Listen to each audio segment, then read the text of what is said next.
ਮੇਰੇ ਸਾਹਮਣੇ ਤੁਸੀਂ ਖੇਤ ਦੇਖ ਰਹੇ ਆ, ਇਹ ਦਰਮਿਆਨੀ ਜ਼ਮੀਨ ਆ।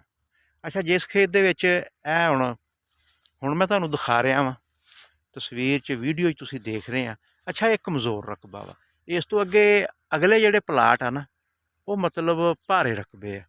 ਅੱਛਾ, ਗੱਲ ਕਰਨ ਦਾ ਮਕਸਦ ਇਹ ਆ ਕਿ ਜਦੋਂ ਅਸੀਂ ਪਹਿਲਾ ਪਾਣੀ ਲਾ ਦਿੰਦੇ ਹਾਂ ਅਤੇ ਨਾਲ ਹੀ ਸਾਡਾ ਜਿਹੜਾ ਨਾ ਚੌੜਾ ਪੱਤਾ, ਨੁਕੀਲਾ ਪੱਤਾ, ਘਾਸਲਮਾ ਜੜੀ ਬੂਟੀਆਂ, ਇਹ ਸਾਰੀਆਂ ਜਨਾਬ ਇਹ ਸਿਰ ਚੁੱਕ ਲੈਂਦੀਆਂ ਵਾ। ਅਤੇ ਇੱਦਾਂ ਹੀ ਸਮਝ ਲਓ ਕਿ ਜਿੱਦਾਂ ਨਾ ਇਹ ਕੋਈ ਵੀ ਸਾਡੀ ਫਸਲ ਆ, ਕੋਈ ਵੀ, ਚਾਹੇ ਉਹ ਮਕਈ ਆ, ਗੰਨਾ ਵਾ, ਕਪਾਹ ਵਾ, ਅਗਰ ਅਸੀਂ ਜੜੀ ਬੂਟੀਆਂ ਨਹੀਂ ਨਾ ਮਾਰਦੇ ਤਾਂ ਫਿਰ ਸਾਡੀ ਫਸਲ ਜਿਹੜੀ ਆ ਨਾ, ਸਾਡੀਆਂ ਖਾਦਾਂ, ਸਾਡੇ ਪਾਣੀ, ਉਹ ਦਿੱਤੇ ਨਾ ਬੇਮਾਨੀ ਆ।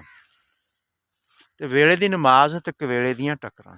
ਹੁਣ ਕਰਨਾ ਕੀ ਆ, ਸਾਨੂੰ ਇੱਕ ਐਸੀ ਜ਼ਹਿਰ ਦੀ ਜ਼ਰੂਰਤ ਆ ਜਿਹੜਾ ਸਾਡਾ ਨਾ ਇੱਕ ਹੀ ਜ਼ਹਿਰ ਹੋਵੇ ਔਰ ਸਾਡੀ ਫਸਲ ਨੂੰ ਇਹ ਕਰਨ ਤੋਂ ਬਾਅਦ ਉਹਦੇ 'ਤੇ ਸਟਰੈਸ ਵੀ ਨਾ ਆਵੇ, ਝਾੜ ਬਣਾਵੇ, ਲੇਕਿਨ ਉਹਨੂੰ ਉਤੋਂ ਪੀਲਾ ਨਾ ਕਰੇ, ਯੈਲੋ ਨਾ ਕਰੇ, ਉਹਦੀਆਂ ਨੋਕਾਂ ਨਾ ਜਲਾਵੇ। ਅਤੇ ਫਿਰ ਜਲਦੀ ਨਾਲ ਫਿਰ ਤੁਸੀਂ ਨਾ ਤਿੰਨਾਂ ਜ਼ਹਿਰਾਂ ਦਾ ਮਰਕਬ ਆ ਜਿਹੜਾ ਮੈਂ ਬਿਆਨ ਕਰਾਂਗਾ।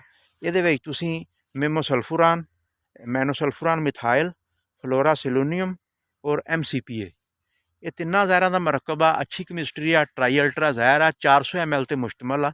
ਅਗਰ ਰਕਬਾ ਤੁਹਾਡਾ ਅਗਲਾ ਖੇਤ ਜਿਵੇਂ ਦਰਮਿਆਨਾ ਵਾ, ਫਿਰ ਤੁਸੀਂ 1.25 ਕਿੱਲੇ 'ਤੇ ਵੀ ਇੱਕ 400 ml ਕਰ ਸਕਦੇ ਆ। ਅਗਰ ਕਮਜ਼ੋਰ ਆ, ਕਲਰਾਠਾ ਵਾ, ਤਾਂ ਫਿਰ ਤੁਸੀਂ ਇਹਨੂੰ 1.5 ਕਿੱਲੇ 'ਤੇ ਵੀ ਕਰ ਸਕਦੇ ਆ।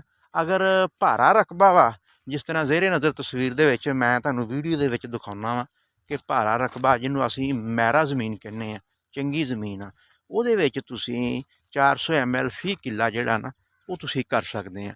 ਪਾਣੀ ਤੁਸੀਂ ਬਿਲਕੁਲ ਸਾਫ ਸੁਥਰਾ ਲੈਣਾ ਵਾ, ਜੇ ਤਾਂ pH ਪਾਣੀ ਦੀ ਡਾਊਨ ਹੋਵੇ ਔਰ ਮੌਜ਼ੂ ਹੋਵੇ ਅਤੇ ਇਨਸ਼ਾ ਅੱਲਾਹ ਤਾਲਾ ਅੱਛਾ ਰਿਜ਼ਲਟ ਆ, ਦੇਰ ਪਾ ਰਿਜ਼ਲਟ ਆ, ਕੰਦਮ ਸਾਫ ਸੁਥਰੀ ਔਰ ਜ਼ਿਆਦਾ ਝਾੜ ਔਰ ਜ਼ਿਆਦਾ ਪੈਦਾਵਾਰ।